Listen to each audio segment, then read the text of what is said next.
90 rifles. White snow. Frozen silence. Leonard Funk stood still as a German submachine gun pressed into his stomach. His men, kneeling, disarmed, surrounded. There was no escape route, no backup, no heroic charge waiting off-screen. This was the end. And then Leonard Funk laughed. Not a nervous laugh, not fear. A deep, uncontrolled laugh that made absolutely no sense. For 60 seconds, history stopped obeying logic. The man who refused to surrender. January 1945 was not a month of victory, it was a month of exhaustion. The Battle of the Bulge had shattered German momentum, but it hadn't broken Germany. American units were stretched thin. Frostbite casualties rivaled combat wounds. Entire platoons were being led by sergeants because officers were dead, missing, or evacuated. Belgium was no longer a battlefield, it was a graveyard covered in snow.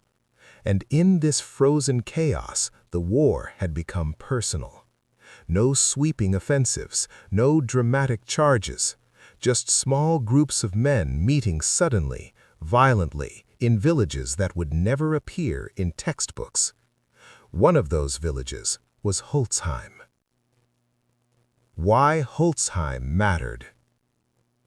Holzheim wasn't strategic on paper.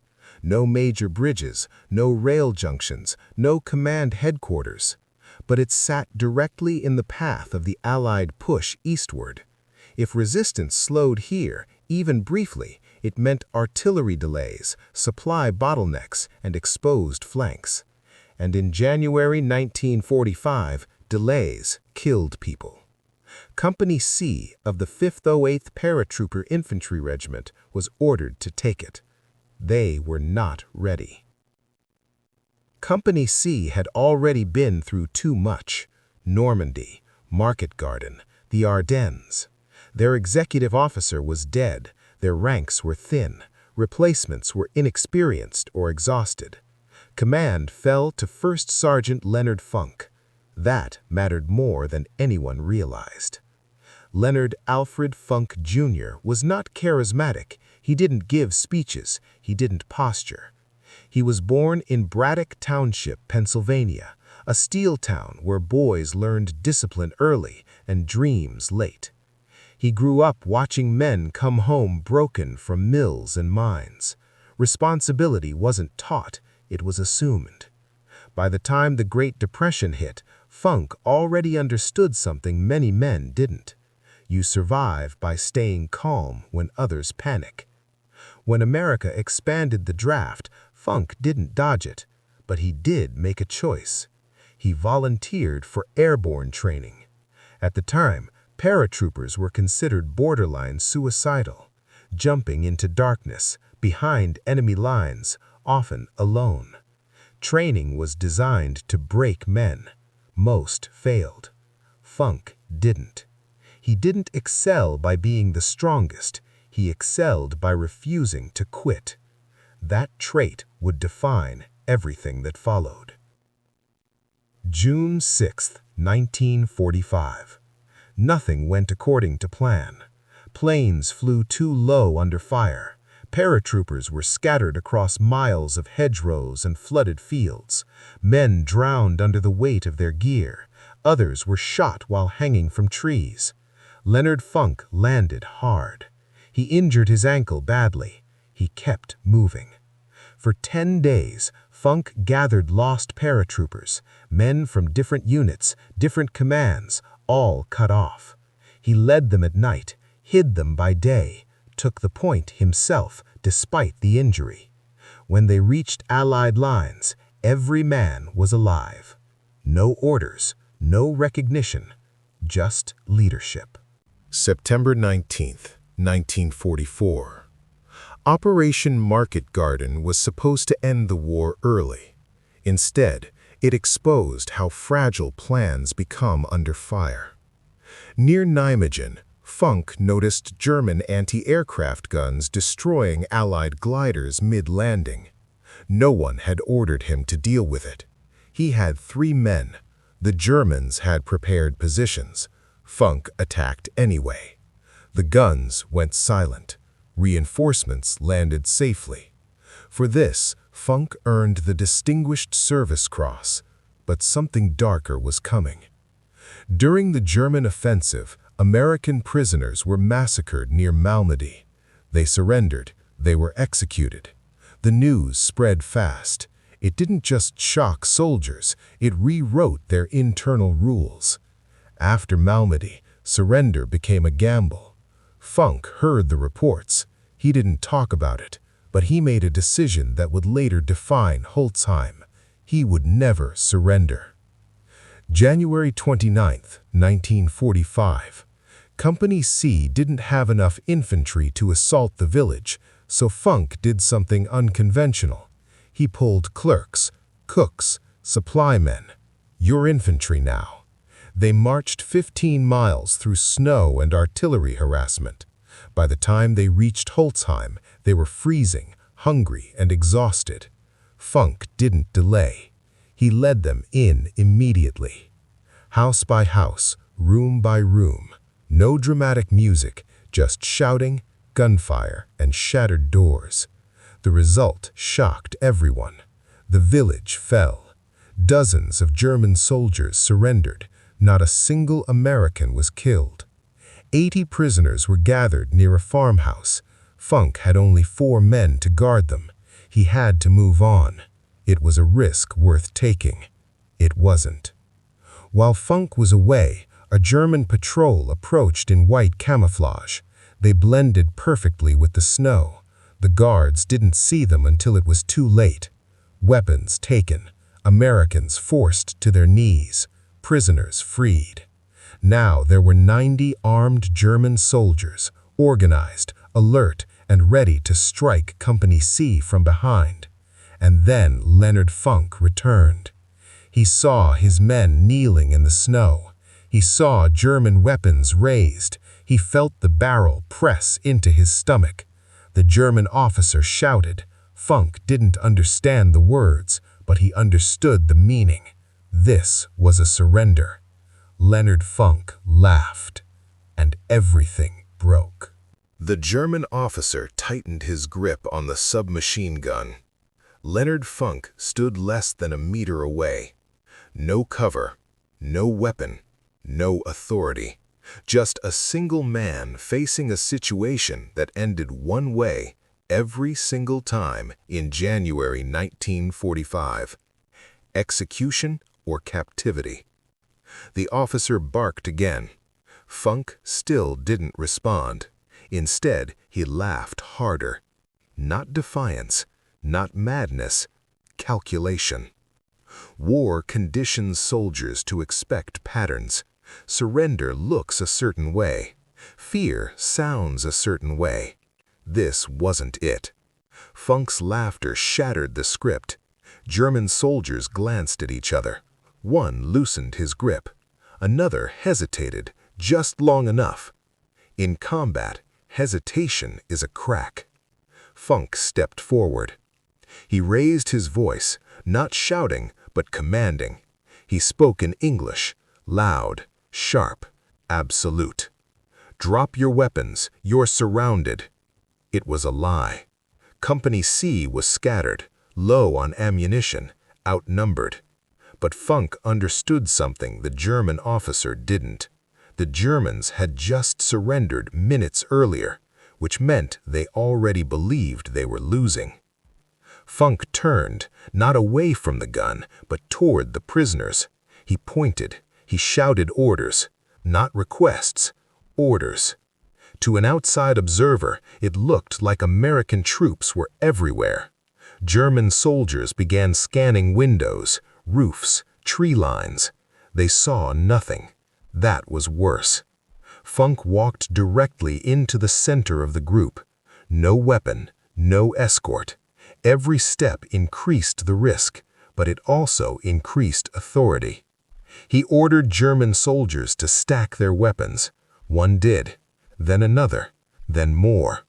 The officer hesitated too long. Funk stepped closer. The officer dropped his gun.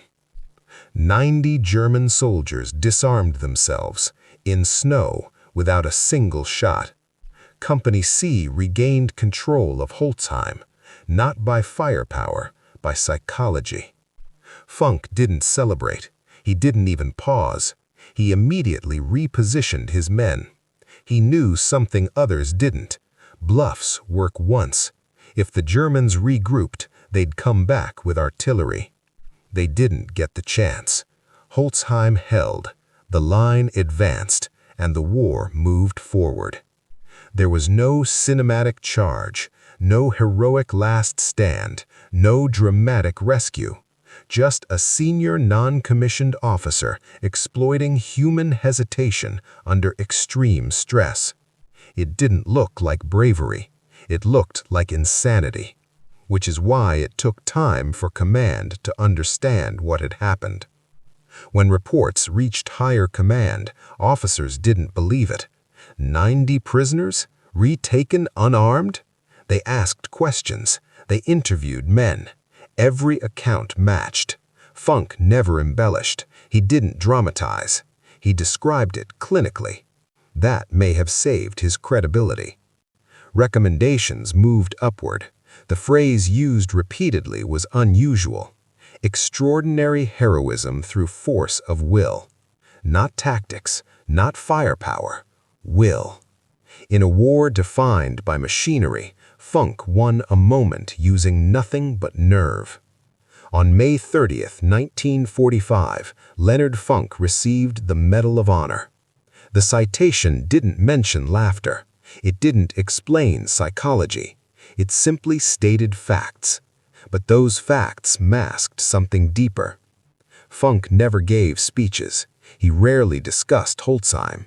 When asked, he redirected the conversation. He knew how close it had been. He knew the bluff could have failed, and he knew why he'd done it.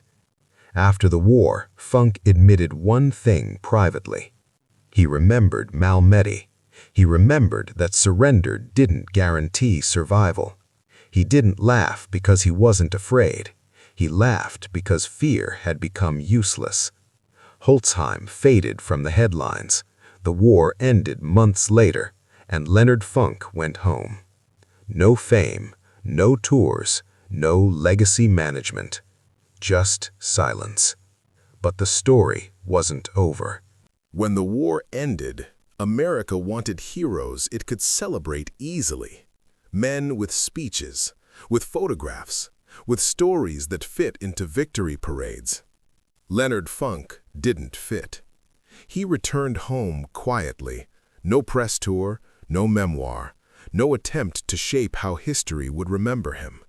He re-enlisted briefly, then stepped away from the uniform that had defined the most dangerous moment of his life. Holzheim remained a paragraph in a citation, nothing more. The Medal of Honor is often described as a symbol.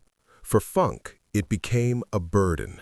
He never denied what he did, but he never explained it either, because explaining would have required admitting something uncomfortable, that the decision at Holzheim wasn't noble or heroic in the traditional sense. It was desperate, calculated, and born from witnessing what happened when rules collapsed. Malmedy had taught him a brutal lesson. Trust was optional. Survival was not. Years later, when asked by fellow veterans about the incident, Funk gave short answers. He didn't laugh about it. He didn't relive it. He understood how thin the margin had been between victory and execution. One nervous trigger pull, one soldier less willing to hesitate, one officer was more aggressive than confused. The story didn't feel miraculous to him. It felt unfinished. Military history loves quantifiable victories, captured ground, destroyed divisions, kill ratios, and timelines. What Funk achieved couldn't be replicated. There was no doctrine for it, no training manual, just a single human exploiting uncertainty at exactly the right second, which made it dangerous to mythologize. If commanders believed that willpower alone could replace logistics and firepower, men would die trying to imitate something that only worked once. Funk carried something few soldiers did. He knew that victory sometimes came not from strength, but from reading the moment better than anyone else. And he knew that teaching that lesson would be irresponsible, so he kept it to himself. As decades passed, the world changed. Cold War fears replaced World War memories. Then Vietnam replaced both. New generations learned new kinds of fear. Holzheim disappeared from public conversation. Even among Medal of Honor recipients, Funk was rarely quoted. He didn't attend many reunions. He didn't correct historians. He let the story fade.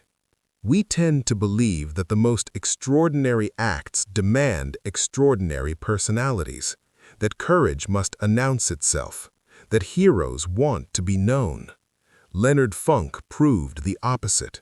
He did something impossible because he understood people, not weapons, and then he refused to turn that moment into identity.